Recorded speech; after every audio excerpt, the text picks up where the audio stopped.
Muy buenos días, seguidores del periódico El Titular. Un gusto saludarlos desde la ciudad de Santa Cruz de la Sierra para Bolivia y el mundo, hasta donde llegue el maravilloso poder de las redes sociales. Son exactamente las 9 de la mañana con 55 minutos en esta jornada de miércoles 18 de febrero del año 2026. Luego del carnaval, estamos nuevamente con nuestras entrevistas rumbo a las elecciones subnacionales para gobernadores, asambleístas, alcaldes y concejales en todo el país. Ya vemos en imágenes, está en pantalla nuestro invitado del día de hoy, el doctor Juan José Antelo, candidato a asambleísta por el Partido Demócrata Cristiano, que acompaña al doctor Mauricio Quesada en esta contienda electoral. Buenos días, bienvenido. ¿Cómo está, querido Vidal? Buenos días, y a toda esa teleaudiencia, si se le puede decir, porque con estos medios de comunicación podemos llegar a varios lugares y personas, ¿no? Muchas gracias por venir. Me contaba extracámara que no hubo carnaval, hubo retiro espiritual. Sí, la verdad que éramos carnavaleros bohemios, como se dice.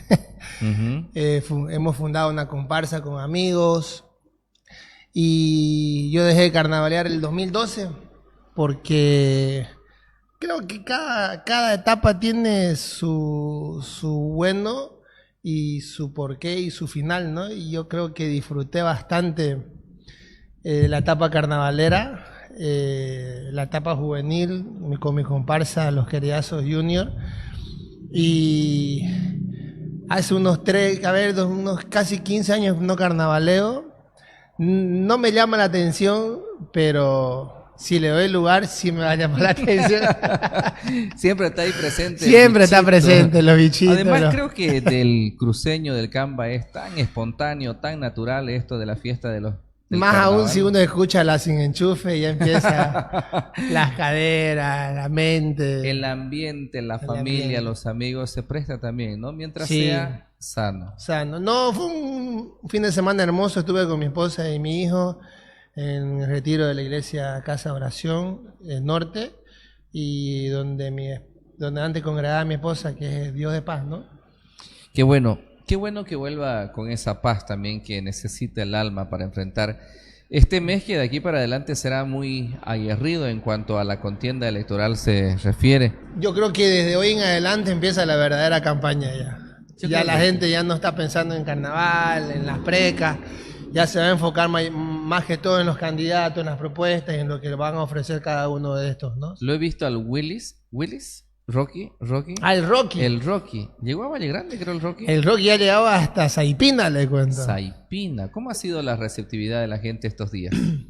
La verdad que por los valles cruceños, junto con el doctor Quesada y el equipo que hemos estado acompañando la campaña, hemos estado en Saipina, en Los Negros, en Pampa Grande, hemos ido hasta Mataral y hemos llegado casi hasta Saipina, en la frontera con Sucre, ¿no? El recibimiento ha sido agradable, ha sido aceptable, la gente realmente quiere un cambio, quiere un giro de 180 grados, y no olvidemos que en las elecciones nacionales el PDC fue ganador en toda esa zona de allá, ¿no? En Valle Grande, Saipina, Mataral, en todos los valles cruceños, Samaipata. La verdad que el recibimiento ha sido aceptable. Hemos visto que la cantidad de candidatos que está por el PDC en la fórmula del doctor Quesada son candidatos de la zona, son candidatos crecidos y nacidos en esos lugares y tienen bastante arrastre. No es porque seamos del PDC, ¿no? Pero hemos hecho un tanteo, hemos estado casi 15, 20 días en toda esa zona de allá, en San José de Chiquitos, igualmente con el ingeniero Dagner Zambrana, que es el candidato del pueblo ahorita, y es bastante grande, ¿para qué? Qué bueno. Y también vi que estuvieron recientemente, hace unos días, en Okinawa. Hubo gran movilización también. A mí me sorprendió el pueblo nipón boliviano, que tuvo una manifestación efusiva hacia los candidatos. La verdad que la doctora Orosa estuvo en ese lugar con su comitiva, y estuvo bastante afluencia de personas. Hasta nosotros nos sorprendió. Ese día estábamos nosotros en Samaipata y la doctora estaba en Okinawa. Y otro candidato estaba en San José. O sea, estábamos desplazados. Y se ve que el equipo está fuerte, el equipo multidisciplinario que el doctor Quesada ha escogido junto con mi persona está bastante fuerte, la verdad. Y nos sorprendió Okinawa, ¿no? Porque usted sabe que es otra cultura, son otros ideales, son otros pensamientos, y le dieron un recibimiento caluroso a la doctora Orosa. Qué bueno. ¿Tiene usted una simbiosis de religión y derecho? ¿Ah?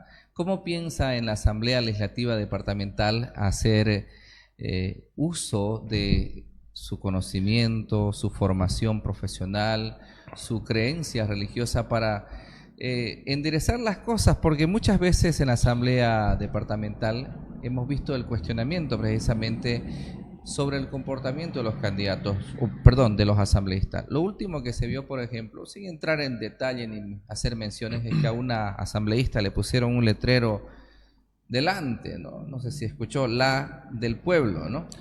Sin entrar al detalle precisamente, yo a donde quiero entrar es el comportamiento que han tenido los asambleístas, más allá del escándalo nulo en acciones en beneficio de la población.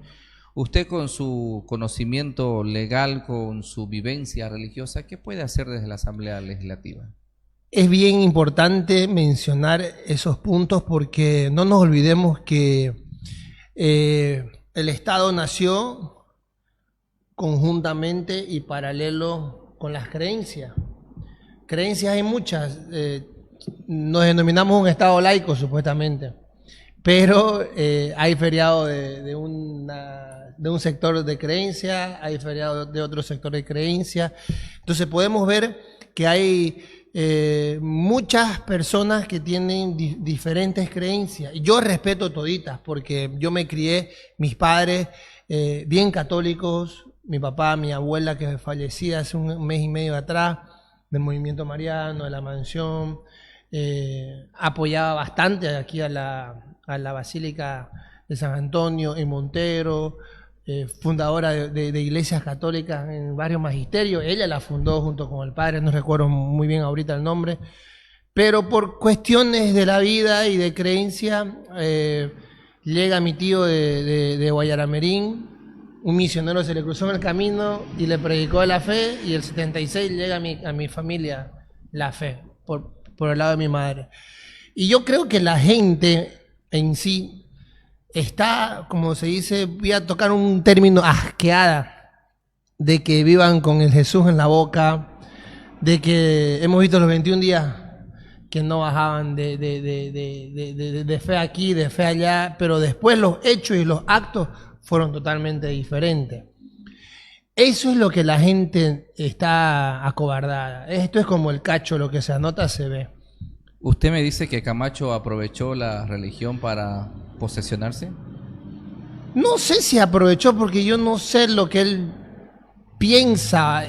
O sea, yo no puedo decir inherentemente lo que él cree, lo que él piensa, pero sí puedo hablar lo que se demostró. De que en esos 21 días el pueblo cruceño y boliviano se unió como nunca antes, en más de 25 años, y volviendo a la democracia 40 años, fue cierto. Fue un momento, no se olvide que mientras unos lloran, otros fabrican pañuelos. Y el pueblo, dice el profeta Oseas, no quiero hablar de la Biblia, pero el profeta Oseas y el profeta Isaías dice que el pueblo se pierde por falta de conocimiento, por falta de norte.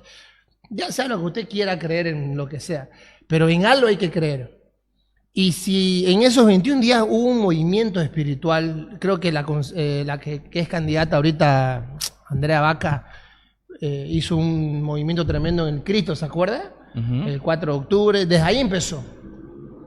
Y no podemos dejar a un lado que para que hayan cambios coyunturales, sociales, políticos, idiosincrasias, se necesitan de personajes. Y en ese entonces estuvo cabalmente el que es hoy el gobernador. Uh-huh.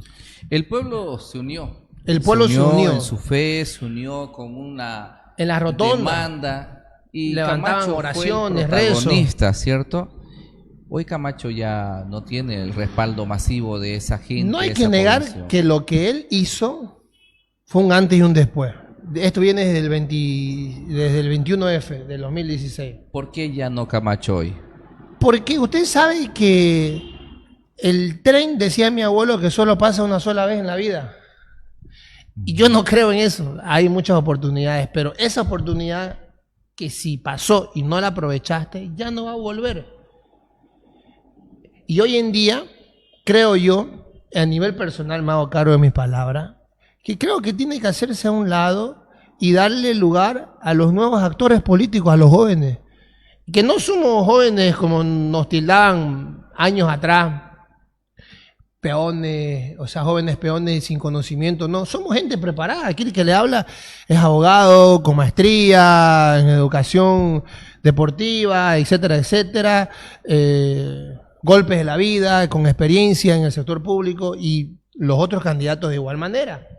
No voy a hacer propaganda para los otros candidatos, ¿no? Claro. Pero a lo que me refiero es que hay una camada de jóvenes hambrientos, sedientos, por un cambio, esperemos que no sea solo discurso. Yo en lo personal y la gente que me conoce puede dar fe de que si yo ocupo la silla de Andrés Ibáñez, voy a defender a capa y espada los intereses de Santa Cruz.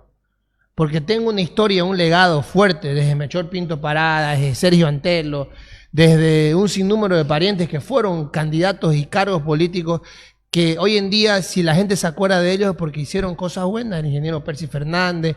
Entonces, nos damos cuenta de que esa gente que me va a apoyar y me va a dar el voto de confianza, yo no los voy a defraudar. Aprovecho para preguntarle, ya que usted lo tocó el tema, es bueno que la gente de repente lo visualice al candidato de forma transparente. ¿Tiene usted familiares que han tenido su trayectoria en la política y en la dirigencia cívica en Santa Cruz? Es usted sobrino de Germán Antelo, ¿cierto? Sí, soy sobrino. ¿Eso le suma o le resta, cree usted? No sé si me sumará o me restará, pero es hermano de mi padre y él tiene su trayectoria. Él fue una gran persona. ¿Lo apoya o no lo apoya? En lo familiar sí, pero no sé si en lo político, ¿no? ¿El arquitecto Sergio Antelo también? El arquitecto Sergio Antelo era primo de mi abuelo. Melchor Pinto Parada era primo hermano de mi abuela. Espere un ratito, vamos a hacerlo más grande eso. ¿Usted es pariente de Melchor Pinto Parada?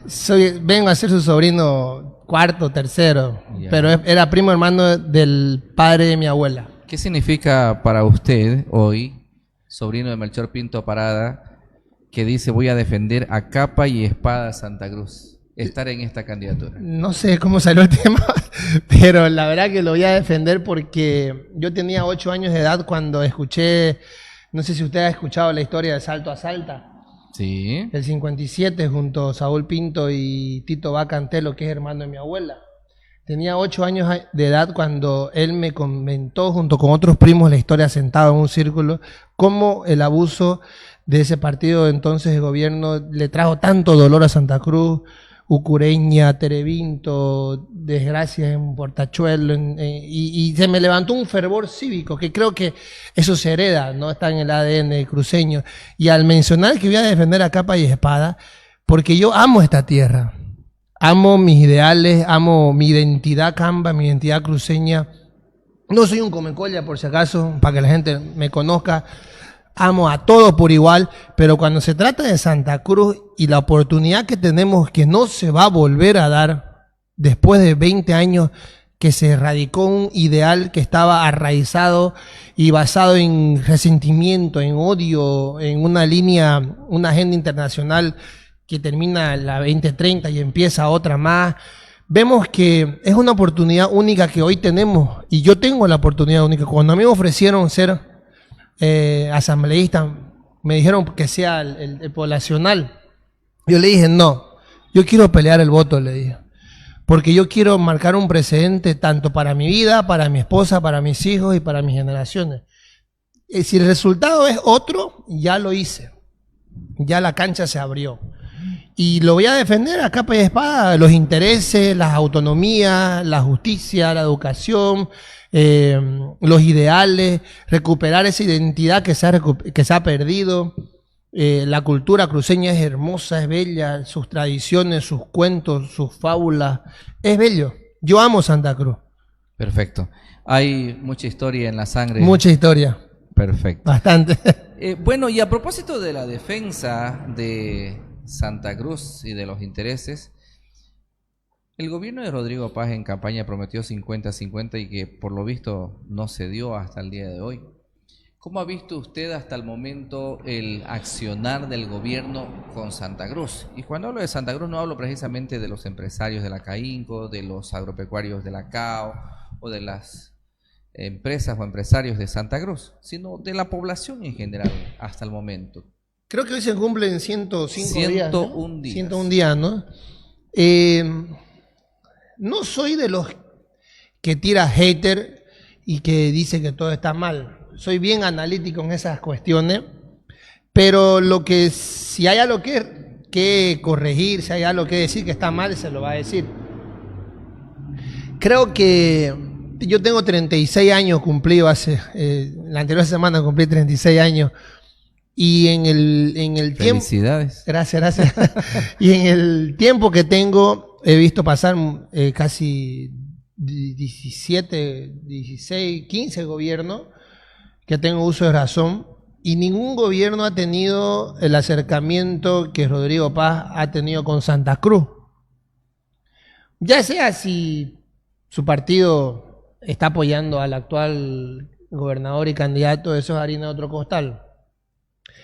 Y la gente ve eso, que el presidente actual ha tenido un acercamiento, desglosando ya con empresarios, con la CAO, con la CAINCO, con Feasa Cruz, porque él sabe, él se da cuenta de que Santa Cruz es se podría decir la piedra fundamental de Bolivia. Aportamos casi el 80% del PIB, en impuestos el 70%, ¿y cuánto nos dan? El 10%. Y es ahí la pregunta que usted hizo del 50-50. Ese 50-50 se necesita. Se necesita nuevamente tocar el tema del pacto fiscal. Porque si no hay un pacto fiscal, no va a haber una buena reestructuración institucional. Usted sabe que Santa Cruz, lo que es hoy Santa Cruz, es por el cooperativismo. Sí. Por las instituciones fuertes que teníamos. Sergio Antelo cabalmente fue el fundador del Código de Obras Públicas, por eso se hizo el Plan 3000, por las 3000 familias afectadas, basado en el Plan Techín. Entonces de ahí en adelante Santa Cruz estaba bien organizada hasta el cuarto anillo, y por no ejecutar un verdadero ordenamiento territorial, vemos que ahorita están asentados, si hubiera cerro, en los cerros estuviéramos asentados como es en La Paz, digamos. Pero Santa Cruz hoy en día no solo necesita un acercamiento, que vengan y nos soben, son la Santa Cruz productiva, son la Santa Cruz que aporta al país. No, esto es con propuesta, con apoyo, que no nos estorben para producir, que no nos estorben para exportar, y que nos den la seguridad jurídica que se necesita. Ya se abrió la frontera, dicen pues en la prensa, abrimos las exportaciones, y eso es falso. Solo se abrió el cupo para la soya, porque la soya está a un buen precio hoy en día.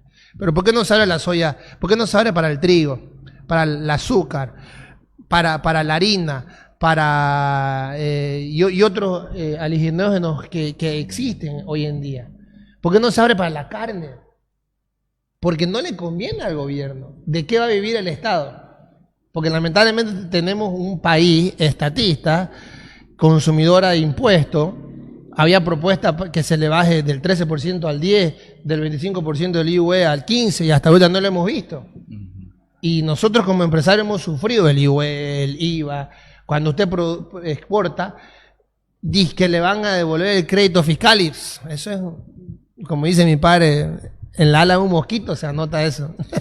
El presidente Rodrigo Paz, después del 22 de marzo, todavía va a continuar el nuevo gobierno departamental. Ojalá don Mauricio Quesada va a definir seguramente las políticas o la relación con el Estado. ¿Cómo debe ser esa relación de Santa Cruz con el Estado, con el nuevo gobernador que se establezca a partir del 22 de marzo? Yo creo que se tiene que sentar un precedente y rayar la cancha de que lo primero que se tiene que hablar es la repartición compartida del 50-50. Porque No quiero decir que está en quiebra la gobernación porque son falacias, eso, patadas de ahogo, vender humo. Se puede recuperar, sí. Estamos con un déficit de 850 millones, es cierto, de los 2.000, casi 350 millones que recibe la gobernación. Hay deuda, sí, pero si nosotros empezamos, uno de nuestros planes de gobierno es establecer las APP, las asociaciones públicos-privadas, empezar a tener financiamiento con corporaciones, internacionales. Está el JICA, ¿por qué no recurrir al Fondo Monetario Internacional? Le tienen miedo. Si hay una buena administración, si hay una buena ejecución de propuesta, y lo que sale de Santa Cruz y se va al Estado, yo creo que tiene que salir el 50 y que el 50 se quede en el departamento. Y que de ese 50%, según el censo último de población, el 2024, se distribuya de una manera correcta a las 15 provincias, porque se tiene que descentralizar la salud en las 15 provincias.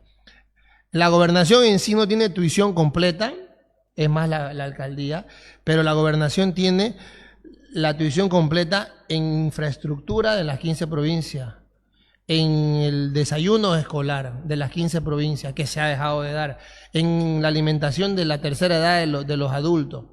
Eso no se ha dado. ¿Y quién dice algo? Yo por eso digo, los que están en ese sillón están recibiendo un sueldo al cohete, al fósforo. Que hagan valer su sueldo, que se agarren su SMOF, su plan, su reglamento interno, cuáles son sus funciones, sus capacidades, y empiecen a legislar tanto a las 9 secretarías y a las 7 comisiones que existen en la gobernación. Eso es hacer gestión. Pregúntele a otro candidato si tiene idea de qué es lo que existe dentro de la gobernación. No sé si lo tendrá, y ojalá que lo tenga, porque no es nomás pedir el voto, pero tiene que hacerlo.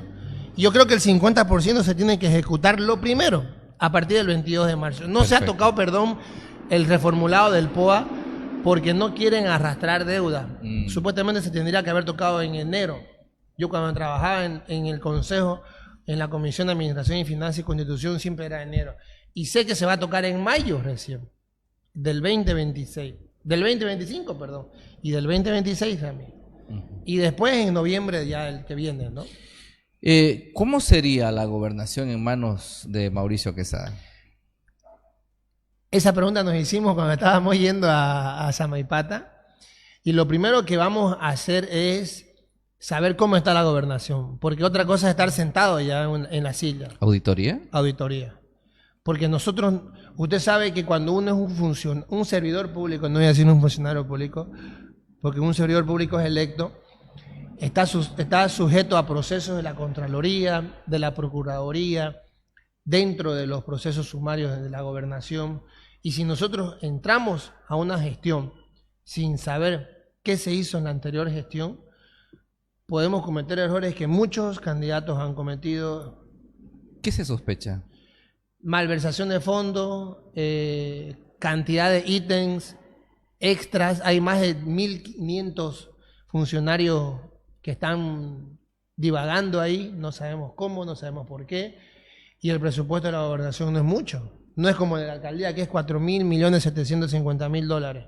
Yo recuerdo cuando entró Bolivianos, perdón. Cuando entró Luis Fernando Camacho, también, ¿no?, hizo una auditoría a la gestión de Rubén Costas, y ahí salieron algunas cosas como la publicidad o la propaganda que se pagaba para otro candidato que hoy también está en campaña. Sí, ¿no? Y que quedó en nada prácticamente. Es decir, no hubo denuncia formal, no se siguieron los procesos correspondientes y prácticamente hasta la fecha no se hizo justicia. Y cabalmente, capaz, como él empezó con esa auditoría, capaz que termine alguien haciéndole lo mismo. Según el decreto supremo 4159, no se puede hacer campaña y usando los bienes del Estado, ¿no? Y hemos visto, no es que nos hayan contado, lo hemos visto en la prensa, en los medios de comunicación, los vehículos de la gobernación siendo usados para campaña pública Entonces, sería mucha sinvergüenzura salir en la tele y decir que no. Entonces, y mencionó usted el tema de cómo la gestión de Rodrigo. Yo creo que si no soluciona el tema de la gasolina, va a ser su caballito de Troya. Porque usted sabe que no se puede jugar con el estómago de la gente, peor con el bolsillo. Y la gente hoy en día, no voy a decir la palabrota que le encantaba a nuestro ingeniero Percy, pero la gente está rayada, está enojada. Ayer cabalmente me topé a mi tío junto con mi esposa y mi familia, estábamos cenando y le pregunto, ¿y esa camioneta? Nada, sobrino, te cuento que mi vehículo se fregó completamente. El árbol de leva se fregó, la lévana se fregó, le van a abrir el motor. Si él no estuviera asegurado, le iba a salir un cojonal de plata. Le dije, pero tío, notaríelo eso y presente su memorial porque dijeron que iba a haber un resarcimiento de daño. Y esperemos que no salga una cortina de humo de noticia apagando el tema del YPFB porque el gobierno es experto en hacer esas cosas. Nos olvidamos de la corrupción en YPFB por preocuparnos por el tema de la gasolina, así es. Don Juan José Antelo, quiero agradecerle por venir el día de hoy. Me gustó conversar con usted, sobre todo saber que tiene en sus genes, en su sangre, la lucha por Santa Cruz a través de don Melchor Pinto, don Germán Antelo, el arquitecto Sergio Antelos. Son personajes de esta ciudad que uno los tiene presente. Obviamente, el doctor Antelo, Germán Antelo todavía está en vida. Exactamente, y muy activo por si acaso. Sí, activo. Por eso le preguntaba si va a votar por usted o no. No sé, la verdad, hay que preguntarle a él.